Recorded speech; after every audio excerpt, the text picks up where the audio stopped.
Hello again to all my fellow and future gamers. This is X from the Bubbles Gaming Channel, and welcome to Take 2, Episode 2 of my Dungeon Defenders playthrough. So I am on the Squire.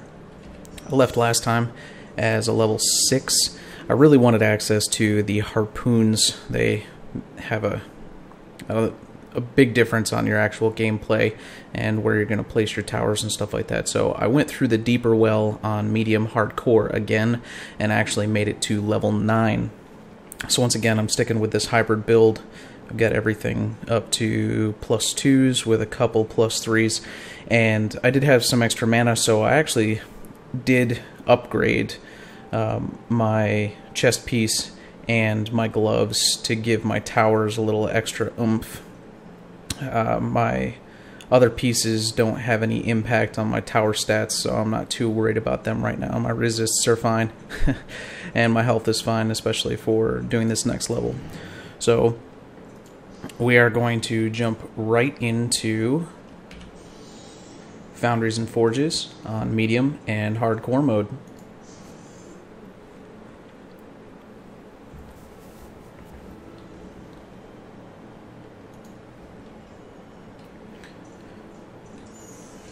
Alright, good. So at level 9, you do have 200 mana, which is nice, because now I can upgrade things twice. This is Foundries and Forges, and in this stage we are going to see a new enemy, which is the Ogre, that will come up on the final stage, and he's really the only thing about this stage that will actually be an issue. But with our tower stats, with a couple of harpoon towers behind a bouncer blockade, I'm really not worried about it at all.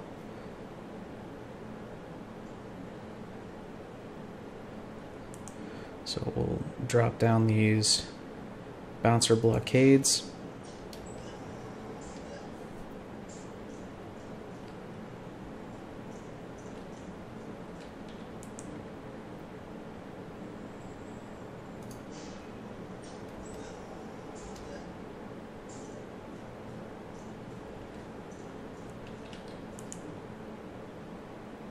Wrong button.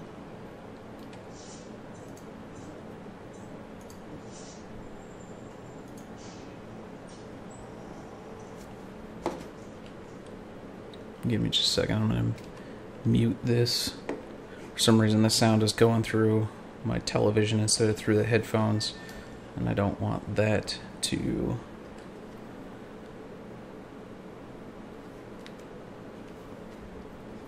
echo through.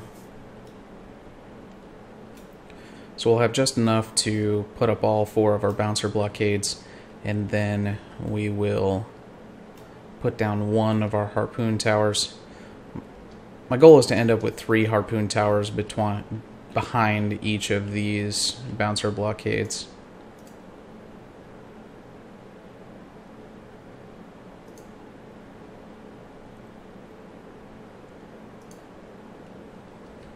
Alright, we'll G up. I'm going to play this a little bit differently than I did the last stage. I was a little more aggressive as far as going out and getting the mana. With such a compact build on this stage, I like letting the enemies come to me. That way it's easier to pick up the mana and get right to building, and especially in the later waves, get right into the upgrading.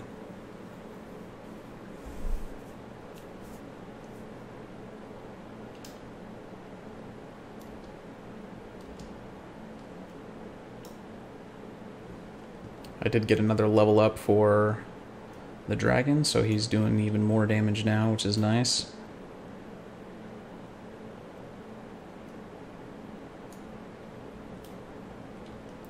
One of the things that you do have to be mindful of with a compact build like this, and with everything so close to the crystal, the archers can be an issue when they go after you. So if you're standing up here, or if you're out here and the archers aggro on you, and if you jump back through your towers towards the crystal, they will shoot at you, and they can occasionally hit your towers, which is or they'll hit your crystal, which is not a good thing.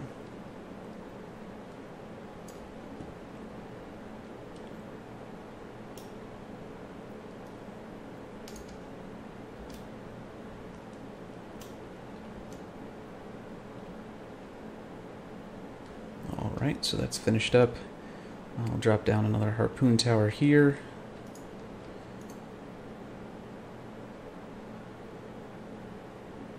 Too much stuff. Lots of words in my way.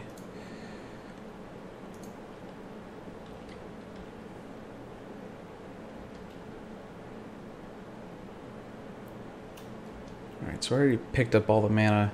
The chest will stay through the stage, so I'm gonna kind of hurry this up. Just go ahead, G up now, and I'll be able to drop that last harpoon tower.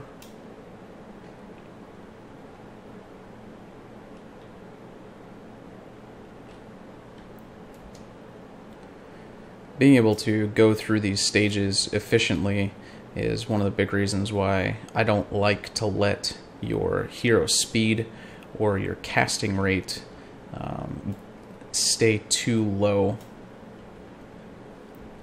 Allows you to upgrade a lot faster, repair faster, and then since you are soloing it, being able to build during the stages a lot more efficiently.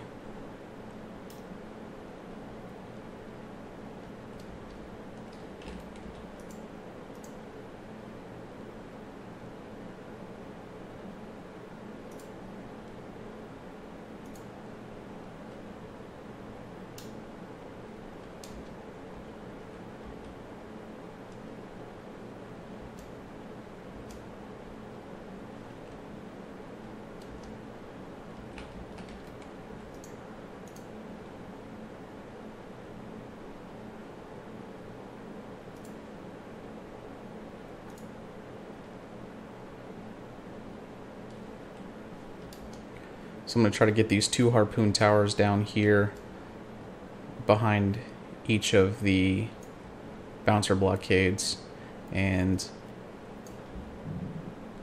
pardon me. And then I'm going to center another harpoon tower behind each of them. So I'll have 3 behind each of the bouncer blockades. It's overkill for these first couple of waves, and for the normal mobs that come out, but while I have seen the ogre normally comes to this side, I have seen him go to the center before, so I like to try to make sure that everything is kind of symmetrical, if you will, so it doesn't matter where he actually goes to, everything is defended well against him.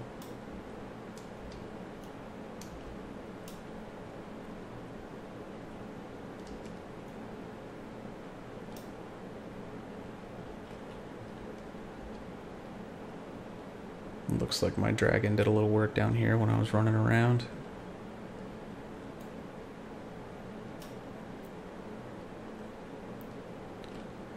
I'm looking forward to getting a new pet, an upgraded one. I have the Team Fortress 2 pets. You can't use those until you're level 25, so as soon as I hit 25, I'll probably start playing with those guys. Just kind of level them up. They're decent.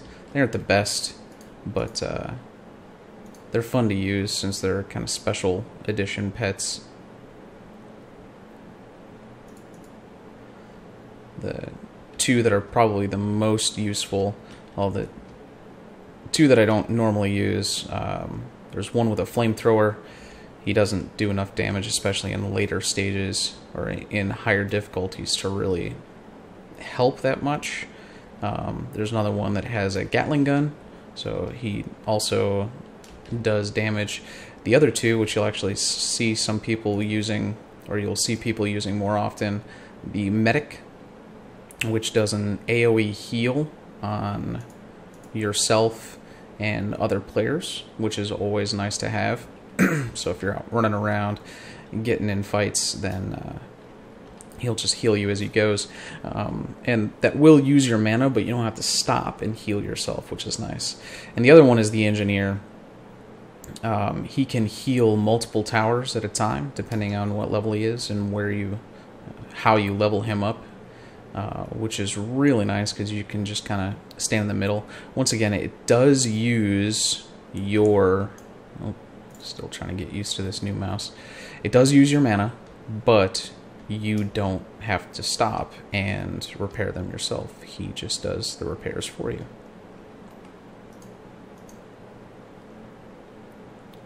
So that's really nice to have. You can get... there are different pets that are not the special edition or the Team Fortress 2 ones that will perform both functions. I can't remember. I think the Cupid is one that you get for doing the Sky of Love achievement or beating the Sky of Love stage, and he will. He shoots arrows that hurt your opponents and also heal players, which is pretty nice. And you can also get an imp. I can't remember which stage you get the imp from. I want to say Endless Spires on wave 15 of survival mode. You'll get an imp, and he does the same heal job or the tower repping job that the engineer does. However, he can only do one tower at a time.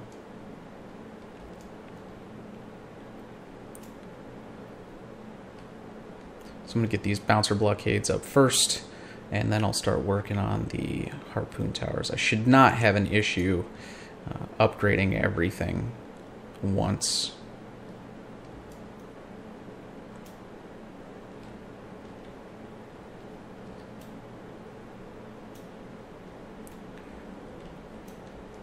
I am going to start over on this side just because that's where I typically see the ogre come from.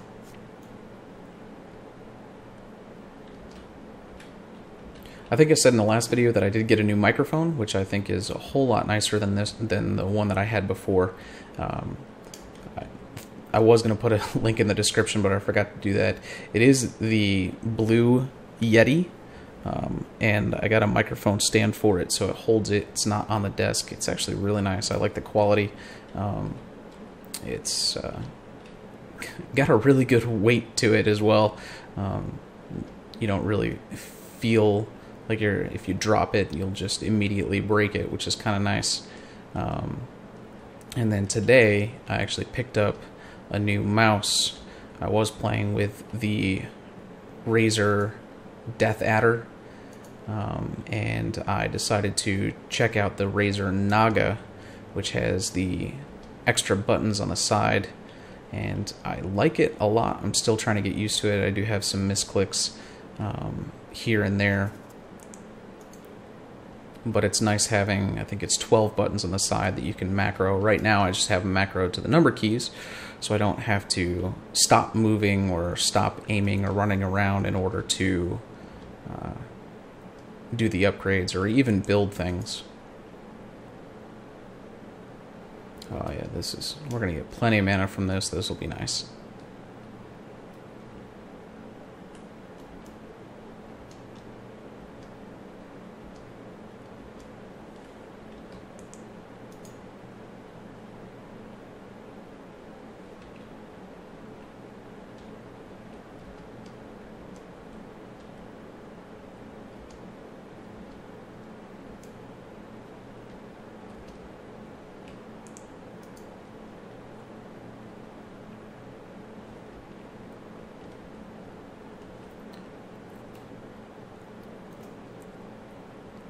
I'm a big fan of the Razer equipment, the different peripherals that you can get for that. For other MMOs, I use the Nostromo, which is the gaming keypad. That's really nice. And I did have the Black Widow Ultimate keyboard. I really, really like the mechanical keyboards. It gives you really good feedback. You know exactly when you hit a button or when you didn't. But I did find that in the first couple of my trial videos where I was just checking out my sounds and things like that, that you could hear the mechanical keyboard in the background, and it was annoying me, so that I knew that it would annoy other people as well. So I ended up swapping over. I've got the Logitech now. I'm not sure which one, but it's got a really nice feel to it, and it's non-mechanical, so it doesn't make as much noise. The biggest key that I have the problem with is spacebar. For some reason, that just doesn't... I don't always make solid contact with it like I think I should, or like I think I did. So now that everything is upgraded once, I can start upgrading things twice. I am going to start over on the right-hand side, and we'll start with the harpoon tower in the back. The bouncer blockades are fine. I'm not worried about them.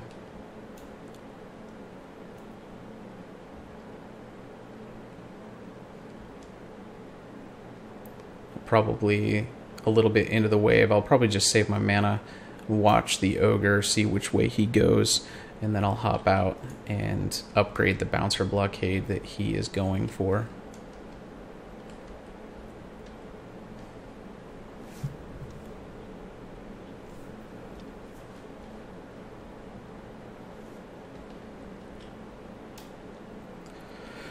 So as you can see here, my score is only 3,300 right now. We'll take a second look and see what the score is after this. But this is how I will use a higher level main character to level my lower characters. So I'll get through. I have a nice solid build here. I know that my towers can do the job. I don't have to help them. Doesn't matter what guy I bring in or what level he is. I can just hide over there behind the crystal, behind all my towers, and just let them do their magic. This will be interesting. We'll see what happens here. Go ahead and upgrade this one.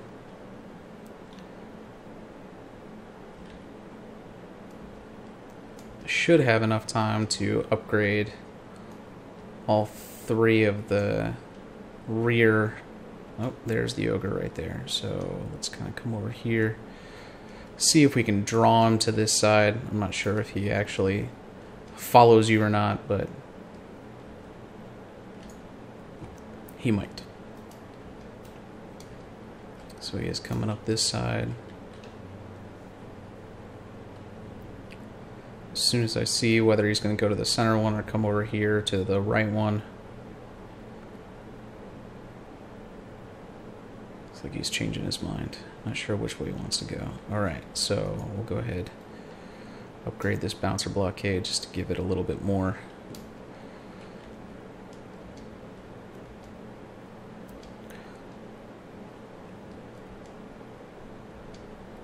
Just kind of sit back and see what happens here.